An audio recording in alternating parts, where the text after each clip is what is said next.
ഒന്ന് ശമൂവേലിന്റെ പുസ്തകം അദ്ധ്യായം 24.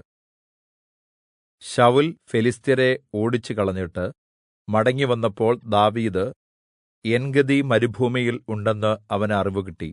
അപ്പോൾ ശൌൽ എല്ലാ യിസ്രായേലിൽ നിന്നും തെരഞ്ഞെടുത്തിരുന്ന 3000 പേരെ കൂട്ടിക്കൊണ്ട് ദാവീദിനെയും അവന്റെ ആളുകളെയും തിരയുവാൻ കാട്ടാടുകളുടെ പാറകളിൽ ചെന്നു.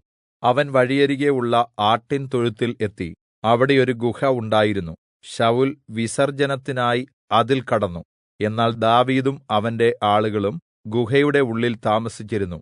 ദാവീദിന്റെ ആളുകൾ അവനോട്, ഞാൻ നിന്റെ ശത്രുവിനെ നിന്റെ കയ്യിൽ ഏല്പിക്കും, നിന്റെ ഇഷ്ടംപോലെ അവനോട് ചെയ്യാം എന്ന് യഹോവ നിന്നോട് അരുളിച്ചെയ്ത ദിവസം ഇതാ എന്ന് പറഞ്ഞു.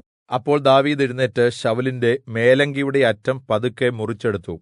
എന്നാൽ ശൌലിന്റെ മേലങ്കിയുടെ അറ്റം മുറിച്ചുകളഞ്ഞതുകൊണ്ട് ദാവീദിന്റെ മനസ്സിൽ വേദനയുണ്ടായി.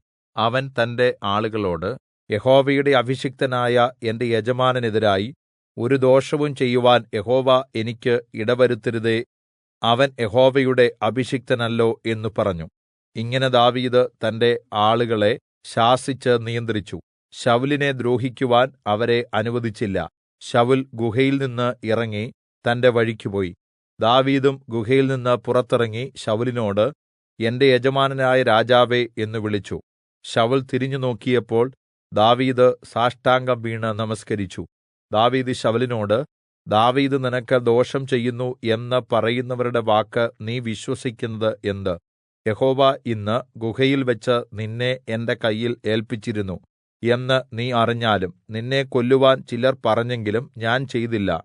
എന്റെ യജമാനന് നേരെ ഒരംശം പോലും ഞാൻ കൈ എടുക്കുകയില്ല.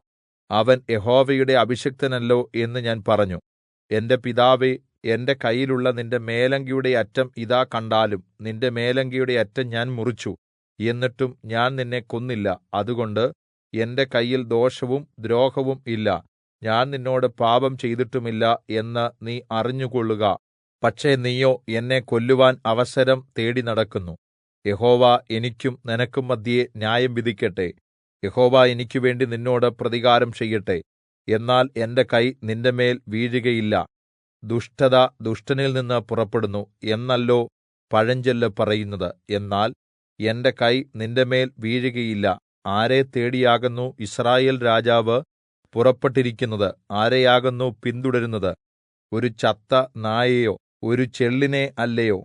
അതുകൊണ്ട് യഹോവ ന്യായാധിപനായി എനിക്കും നിനക്കും മദ്ധ്യേ ന്യായം വിധിക്കട്ടെ. എന്റെ കാര്യം പരിശോധിച്ച് വാദിച്ച് എന്നെ നിന്റെ കയ്യിൽനിന്ന് വിടുവിക്കുകയും ചെയ്യുമാറാകട്ടെ.